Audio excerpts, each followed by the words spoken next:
सर्वसामान्य घरातल्या एका पोरानं केंद्रातल्या मंत्र्याला राजीनामा द्यायला भाग पाडत सरकारला झुकायला लावलं।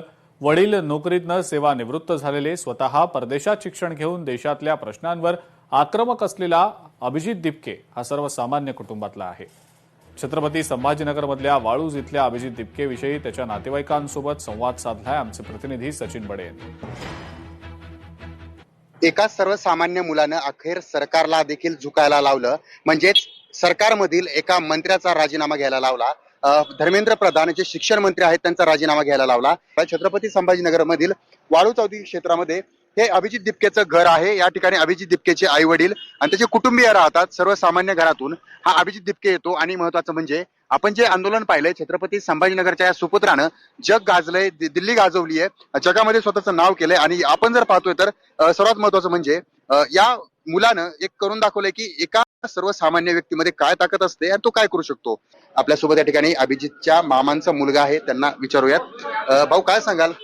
विजय झालाय तुमचा, मात्र सर्वात महत्वाचं म्हणजे पाठीमागून सपोर्ट करणं ते तुम्ही केलं, काय भावना? अभिनंदन प्रथम अभिजित दाजीचं आणि सोनम वांगचुक सरांचं।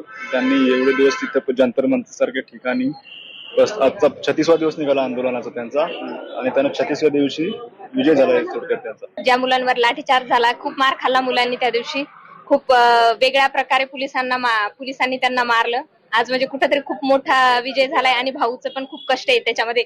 आपण बघतोय 2-2.5 महिन्यापासून भाऊ एकदम म्हणजे तिथं अशा पावसाची परिस्थिती होती, कधी जेवायला वेळेवर भेटत होता, कधी भेटतही नव्हतं। या परिस्थितीमध्ये एवढा भाऊनी म्हणजे, आणि मुलांचा पण खूप सपोर्ट आहे, सगळ्यांचं कौतुक, आणि आम्हाला खूप छान वाटतंय। त्यांनी खूप चांगलं काम केलेलं आहे आणि त्याचं तर अभिनंदन आहे। बाकीचे सगळे विद्यार्थी जिथं होते त्यांनी एवढं सहन केलेलं आहे, त्या सर्वांचं अभिनंदन आहे। तो स्कूल टायमिंग पासूनच ह्या पद्धतीमध्ये खूप ऍक्टिव्ह राहिलेला आहे। म्हणजे आम्ही सगळे स्कूल आमचं सोबतच झालेलं आहे अल्फन्साला।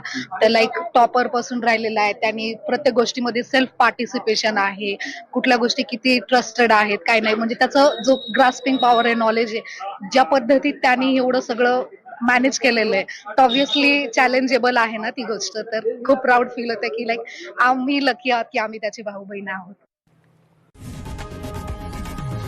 लोकशाही मराठी ऐका, पहा, जागरूक रहा।